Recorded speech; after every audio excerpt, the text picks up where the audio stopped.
অনেক দূরে নীল জল আর আকাশ যেখানে মিশে গেছে সেখানে ছিল এক গভীর সমুদ্র রাজ্য। সেই রাজ্যের সবচেয়ে সুন্দর জলপরীর নাম ছিল নীরজা।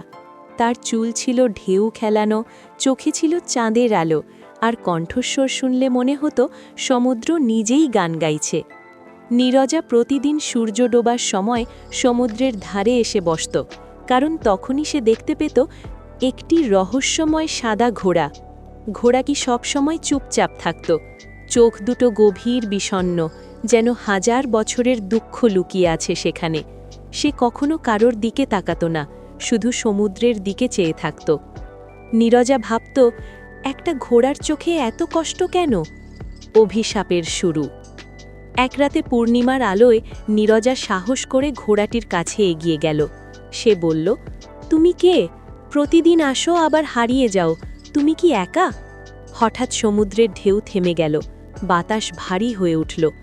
ঘোড়াটি ধীরে ধীরে কথা বলল, তার কণ্ঠ ছিল মানুষের মতো। আমি ঘোড়া নই, আমি একসময় মানুষ ছিলাম। নীরজা আঁতকে উঠল। মানুষ? ঘোড়াটি দীর্ঘশ্বাস ফেলল। আমি ছিলাম রাজকুমার অরিন্দম। আমার রাজ্যে এক দুষ্ট দানী ছিল। সে আমাকে ভালোবাসতে চেয়েছিল, কিন্তু আমি তার প্রস্তাব প্রত্যাখ্যান করি।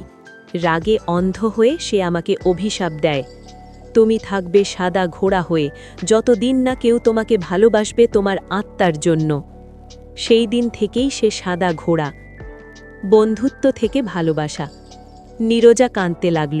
সে প্রতিদিন আসত, গল্প শোনাত, গান গাইত। ঘোড়াটি আর একা থাকত না।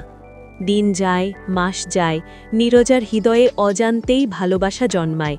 কিন্তু সমস্যা ছিল একটাই, একজন জলপরী আর একজন অভিশপ্ত রাজকুমার। তাদের ভালোবাসা কি সম্ভব? দানির শেষ চেষ্টা। এক রাতে হঠাৎ আকাশ কালো হয়ে গেল। দানি হাজির হলো আগুন আর ধোঁয়ার মধ্যে। সে চিৎকার করে বলল, এই ভালোবাসা আমি মানি না। সে নীরজাকে পাথর বানাতে চাইল।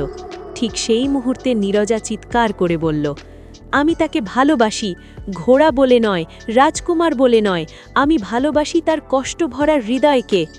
আলো বিস্ফোরিত হল, অভিশাপ ভেঙে গেল। সাদা ঘোড়াটি ধীরে ধীরে মানুষের রূপ নিল।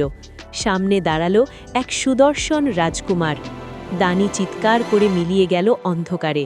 সমুদ্র আবার শান্ত হল। রাজকুমার অরিন্দম নীরজার দিকে তাকিয়ে বলল, তুমি আমাকে শুধু মুক্ত করনি, তুমি আমাকে জীবন দিয়েছ। জলপরী আর রাজকুমার একসাথে নতুন এক রাজ্য গড়ল, যেখানে মানুষ, জলপরী আর জাদু সবাই একসাথে বাস করত। গল্পের শিক্ষা: সত্যিকারের ভালোবাসার রূপ দেখে না, আত্মাকে দেখে।